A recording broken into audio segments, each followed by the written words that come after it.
I know for the longest time I've been putting this off, and I've got to be honest, it's only because I felt like I had to achieve a certain milestone before I had the integrity about me to talk about what it is I'm talking about right now. And what I'm talking about right now is for those of us that undergo a journey to achieve a desired outcome. Mine was to be able to travel and have enough money to enjoy my life, and all the while I found that with everything I was undergoing at the time, it was just equipping me for where I was supposed to be. Most people, when they undergo the journey, which is very personal and very spiritual, it can seem a little bit surreal. It can almost seem a little bit too good to be true. There are teachers and lessons that need to be learned, but they're very explicit to you. They're very personal to you. I'm a big believer that, in the words of Cat Williams, it doesn't matter who the messenger is, did you get the message? I'm sitting here right now in one of my favorite spots. This is a place where I come and think regularly, just to allow myself to reflect on how far I've come. Because like most people, I've got goals, bigger dreams.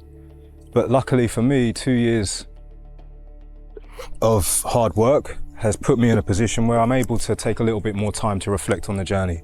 But it wasn't always like that. So what have I learned in these 2 years? Well, honestly, I'll never forget the catalyst of change. A lot of people try and avoid this, and this isn't how it's done. You are meant to face this. What happened was I found myself at home really wishing I had a better life, really wishing I wanted more for myself and wanted to achieve a little bit more. I felt like I was not achieving full potential, or I had more about me but just wasn't applying it to achieve the goal. I didn't really know it was going to take me this long, to be honest. It just is the part of the process that most people give up way too early, and you're not supposed to. You're supposed to, if you will, graduate at each level, at each step.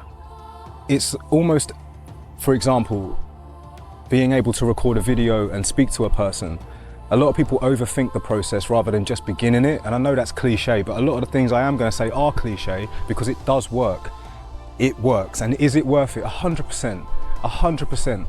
If you had told me a couple years ago, by the way, you're going to go and embark on a journey that's going to get you exactly where you want to be, it's not going to be easy. You're going to have a lot of trials and tribulations and a lot of heartache and a lot of tears and a lot of pain and a lot of late nights and a lot of all of the hardship that goes with it. It is cliche, and you hear all the podcasters say it, you hear all the motivational speakers say it, but they're telling you the truth. And I'm going to tell you as well, it's worth it. It is worth it. If parallel universe, if I didn't do something about my situation seriously, then I wouldn't be here now, would I? And you know, sometimes it's surreal. Sometimes it's a little bit too good to be true, and you've got to learn to make peace with that when you do get to where you want to be. Having the freedom to travel and live, you know, comfortably, and set yourself up to enjoy the fruits of your labor, so to speak. But it doesn't come easy. I'm saying this to you because you're supposed to hear it right now. Before you embark on this journey, just take a deep breath and say, I'm doing it, and commit to it. Pick whatever it is that's going to get you there. One of the things that helps that I found was to reverse engineer it. What does that mean? It means see yourself at the desired outcome. Visually, just close your eyes and imagine you're going to be where you are, right? In that moment, that version of you knows exactly what you need to do. It's going to sound a little bit spiritual, but talk to your future self and let them talk back. Ask them, what did we do from the point I'm at now to where you are now? What needed to happen in order for me to be there, to be that version of you? And they will tell you. I know that sounds crazy, but you've got to tap into this. This is a big part of it, right? See yourself there and ask them, how did we make that much money? How did we do it? What did we need to do? And then as soon as they give you the key, use that to unlock the door and walk through it. Start it. And just remember, because what you are doing is you're tapping into it. And you've got to keep reminding yourself that. Something that really helped me was having a mission statement. I was a soldier for 8 years in the British Army, and you know, I learned a lot of things along the way, But one of the things I definitely took on board from that was do the basics and do them well, but also have a mission statement. Having a mission statement is always your go-to. It always is your go-to. And mine was to be able to travel, live the life I want happily, and, you know, make new, real strong relationships with people. And it was difficult because what a lot of people won't tell you is the version that you currently are, who makes all of these agreements with yourself and then chooses to keep their promise to themselves, you have to actually shed that person of you. You go through a process of realization once it happens. You won't know it when you're doing it, but once you do, you'll look back and you'll think, I can't believe how much I've changed. You know, I was a completely different person back then to who you have become. And there is a phase of mourning, by the way. It's not like killing a character, killing a person, like seeing that person completely die. And this is part of the hardship of what I'm about to explain. There are a lot of people who know you now, and they love you for who you are right now. Unfortunately, they will not acknowledge the change. They will not recognize who you've become or who you're going to become. And to a degree, cutting them off does help. Why? Not in a negative way. It's not a negative thing, but it is a little bit selfish. It's because quite literally their perception of you hinders your success. If you have somebody in your life who always subconsciously or, you know, subtly addresses you a certain way or speaks to you a certain way, a little bit condescending, a little bit patronizing, unfortunately, whilst their powers of vocal spoken word and visually seeing you in a certain way, it is actually a force field working against you. So what does that mean? It means going into sometimes a little bit of isolation, a little bit of solitude, harnessing your energy and staying in it. I stayed single for a while, didn't make friends for a while. I had a lot of close people, but they were at a distance. Didn't really, you know, if anything, I became a bit of a hermit, only to focus on my goal. And that's okay. I think a lot of men go through this process. It's like a rites of passage, you know, go into the wilderness and harness your skills. You know, one of the biggest things about the journey is that we're all on it and we all focus on ourselves, forgetting that everybody else is on it too. It is very magical in a sense that you do have the power to wake up every day and quite literally choose who you want to be. Remember when children dress up and they pretend to be a superhero or a fairy princess or whoever they want to be that day. They want to dress as an astronaut. I'm an astronaut today, and they literally imagine it. Now I know in the safety and protection of parents and the community, ultimately, let them be. But as we adult and grow up a little bit more, you kind of feel a little bit ridiculous to do that. So what a lot of people do is they play it down and they dumb it down to try and make others feel comfortable. But the truth of the matter is, they are not going to be the ones that achieve your goal, you are. So the version of who you need to become to achieve that, you have to step into it with confidence, knowing that I'm supposed to show up like this. It is quite bizarre, because there are times when you could be talking to someone and you notice that the way you speak alters.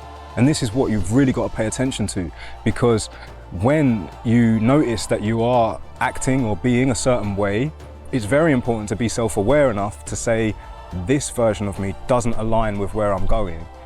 But the chemistry is very real. You plus them equals that version of you. And if it is not in alignment with where you want to be, that relationship is not good for you. It is not healthy for you. And unfortunately, you will have to make a choice and embrace the choice, rightly or wrongly.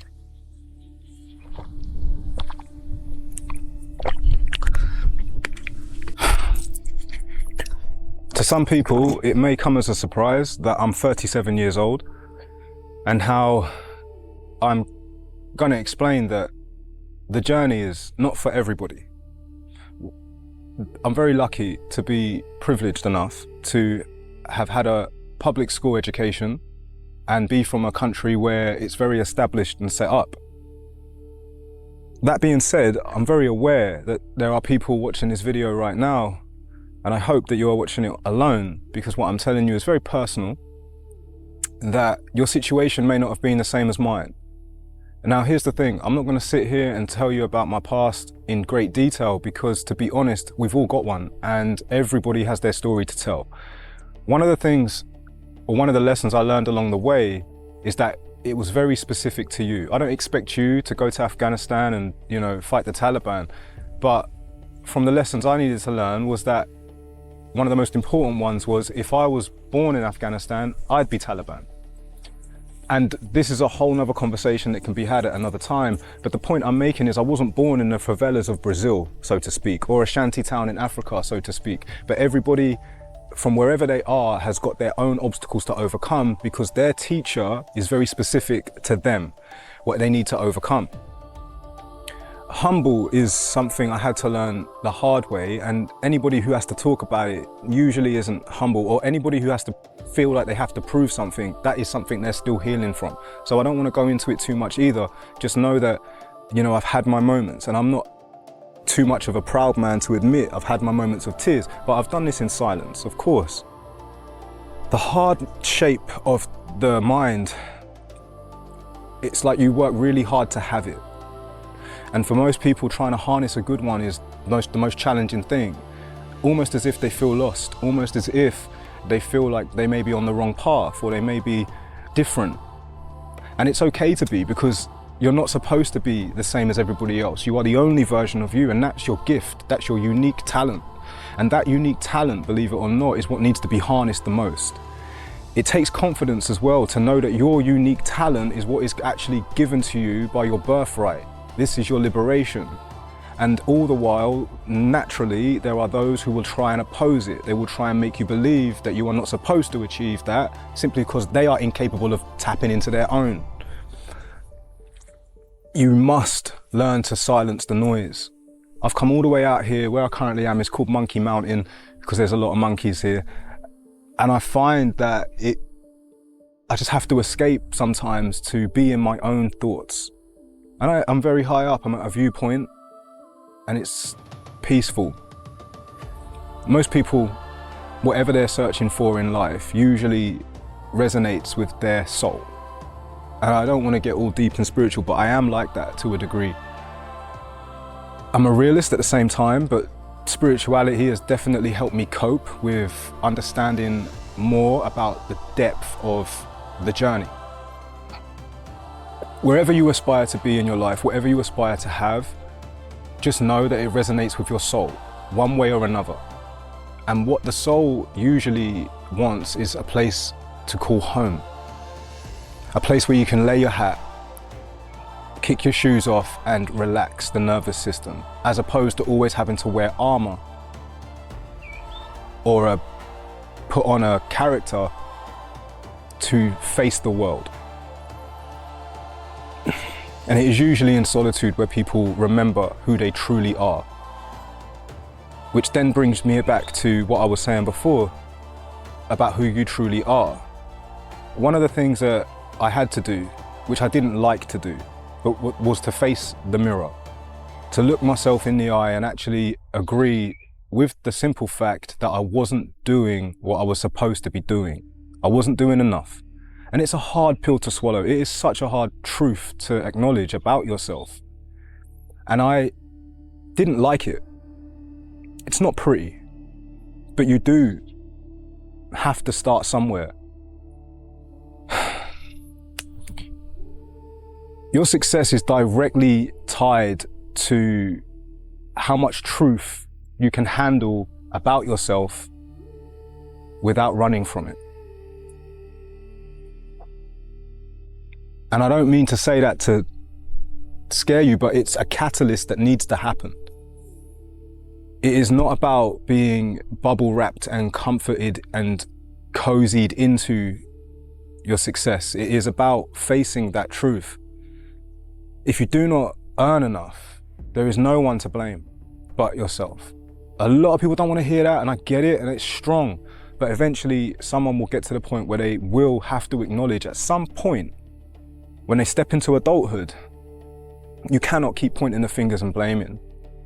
And I do not want to go on like I am ignorant to think some people haven't gone through some horrible stuff. I get it.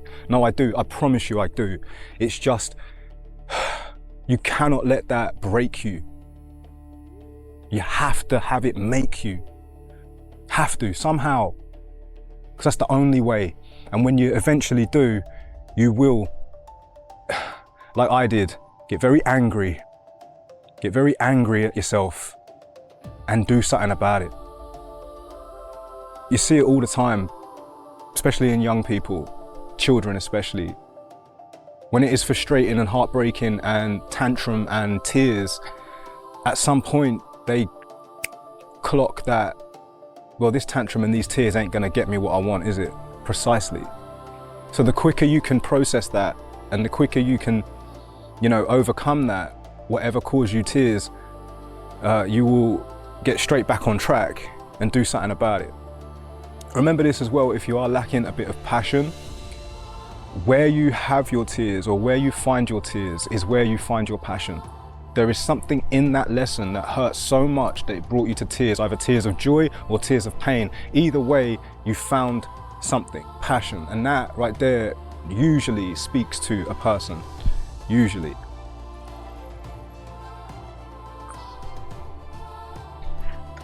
It has just started to rain and I'm gonna leave it there because sometimes it's a lot to take to start, but I will be making more. And if you have seen this video, let it be known to yourself that it is very specific. Perhaps the message is for you. Like Kat says, it doesn't matter who the messenger is, did you get the message? I'm living proof that it is worth it, 100%. In whatever arena of life that you are stepping into, moving forward, it is 100% worth fighting for. And to a degree, worth dying for. Like a caterpillar and a butterfly. Anyway, I'm signing off. I hope this has helped. I look forward to seeing you on the next one.